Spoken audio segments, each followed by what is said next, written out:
So the C function is another function that can be used to create vectors of objects.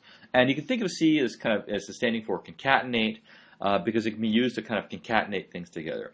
So for example, I can create an object called x by concatenating 0.5 and 0.6, and that will give me a numeric vector of length 2, where the first element is 0.5 and the second element is 0.6. In the second example here, I've got a logical vector where I'm concatenating true and false. So shorthand for true and false, you can use T and F, capital T and capital F. So these two lines give you the same object. You can create a character vector by concatenating a bunch of characters. You can create an integer vector by creating a sequence with the colon operator. And you can also create a vector of complex numbers where the I is a special symbol which indicates the imaginary part of the complex number. So using the vector function, you can also create a vector of a certain type and a certain length. So here I'm going to create a numeric vector of length 10, and by default it will initialize the vector with a default value. And for numeric vectors, the default value is 0. So what happens if you take if you create a vector and you mix two different types of objects?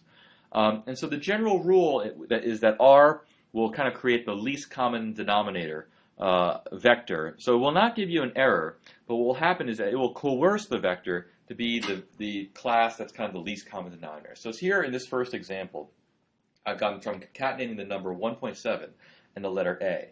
So clearly these are not of the same class. One is numeric and the other is character. So the least common denominator here is going to be character. And so what you're going to get is that Y is going to be a character vector where the first element is going to be the string 1.7 and the second element is going to be the letter A. So in the second example here, I'm concatenating true, which is a logical, and 2, which is a numeric. And so what's going to happen here is that you're going to get a numeric vector, and the true is going to be converted into a number. And so how does that happen? And by the convention in R, true is represented as the number 1, and false is represented as the number 0. And so what you're going to get here is a vector 1, 2. Lastly, this last example here, I'm concatenating the letter A and the logical true. And so here the least common denominator, again, is going to be character. And so the vector that you end up with is the vector where the first element is A and the second element is the string true, so T-R-U-E. It's not going to be a logical. So you need to be a little bit aware of the types of coercion that can occur in R when you mix different types of elements in a vector. And because you won't get an error, but the coercion will happen behind the scenes. In the previous slide, we talked about kind of a implicit coercion that occurs behind the scenes, but you can explicitly coerce objects from one class to another using functions that usually start with the word as. So for example, if you want to convert something to a numeric, you can use a function called as.numeric. And if you want to convert something into character, you can use the function as.character. Now, if you apply these functions, so if you apply as.numeric to a numeric vector, nothing will happen. So here in this example, I'm starting off by creating an object called x, which is a sequence of 0 to 6. So this is an integer sequence, as you can see when I call class on the object. But I want to convert it into a numeric sequence. And so I can call as.numeric on x, and you can see that it prints out 0, 1 through 6, which looks like an integer object, but it's actually going to be numeric. Or I can convert it into a logical. And so I can say as.logical on it, and what happens? Well, as you can see, the convention is that 0 is false, and any number that's greater than 0 is going to be true. So here I've got, when I convert to logical, I get false, and then everything else is true. When I call as.character on x, it takes all the numbers and converts them into characters. So now I've got the string 0, the string 1, 2, etc. And finally, if I call as.complex, this is fairly straightforward because you can all it does is says that you have a complex number where all the imaginary components are 0.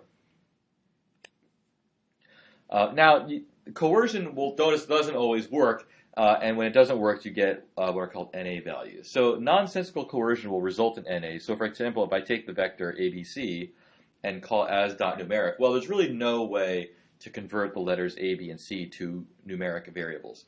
And so what you'll get is a vector of NAs and plus a warning. Similarly, if you call as.logical on x, you're going to get a vector of NAs. Matrices are a special type of vector in R, so they're not a separate class of objects, but they're basically vectors that have an attribute called the dimension. So the dimension attribute is an integer vector of length 2, where the first number is the number of rows of the matrix, and the second number is the number of columns. And so if I can create a matrix, an empty matrix with the matrix function, and I can explicitly say how many rows and how many columns there are. This is not the only way to create a matrix, but it's one way. And so when I auto-print the matrix by typing the object M and hitting enter, you'll see that it'll show me that, first of all, the matrix is initialized with NA values, so there's no values in here. And you can see that there's 2 rows and 3 columns, and they're labeled by the numbers in the brackets. If I call the dim function on M, it'll give me the dimension attribute, which in this case it says there are 2 rows and 3 columns, because the first row is the number of rows, and the second number, the first number is the number of rows, and the second number is the number of columns. If I call the attributes function on M, you'll see it returns a list where the first element is the dim element, and it has the vector 2, 3. So these are all aspects of a matrix, which is a vector that has a dimension attribute to it. Matrices are constructed column-wise, so you can think of the matrix taking a vector, and all the numbers are inserted into the matrix by columns. So the first column gets filled, and then when you hit the maximum number of rows, then the second column gets filled, and the third column, etc. So if I create a matrix by taking the sequence 1 to 6, and then I specify that it has 2 rows and 3 columns, well, how does this matrix get constructed?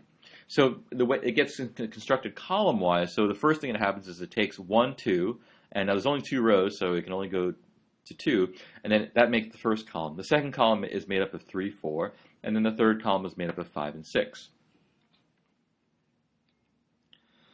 You can also create a matrix by creating the dimension attribute on a vector. So for example, I can create a vector that's a sequence 1 to 10, and then add the dimension attribute to it. So here I'm using the dim function, but I'm assigning a value to the dim attribute of M. So here I'm assigning the vector 2, 5. So what I'm saying is I want to take this vector and transform it into a matrix that has 2 rows and 5 columns. And so now, after I've done that, I've got a matrix M, which has 2 rows and 5 columns, and it's filled in the matrix column-wise. Another way to create a matrix, and this is a common way, is by binding columns or binding rows. And so this is column binding and row binding can be achieved by the functions cbind and rbind. So for example, suppose I have the 2 objects, x, which is a sequence from 1 to 3, and y, which is a sequence from 10 to 12. If I cbind those 2 objects, then I'll get a matrix where the first column is 1 to 3, and the second column is 10 to 12. So this is kind of what you might expect would happen. If I rbind those 2 objects, then the first row will be 1, 2, 3, and the second row will be 10 through 12. So cbinding and rbinding is another way to create a matrix. The next data type I'm going to talk about is the list. Now I mentioned lists a little bit earlier in this lecture, and the idea is that they're like a vector, except that every element of a list could be an object of a different class. So that makes lists very, very handy for kind of carrying around different types of data. And they're very useful in R, and they become very common, especially when in conjunction with other types of functions that we're going to learn about. So here I'm creating a list called X, using the list function, which can be used to construct the list. And the first element is a numeric object of 1. The second element is a character, letter A.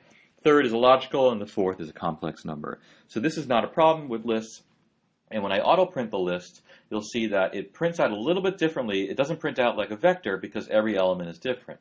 So you can see that in the double brackets here, so the elements are indexed by double brackets. So the first element is the vector 1, the second element is a vector with A, the third element is a vector with true, and the fourth element is a vector with the complex number 1 plus 4i.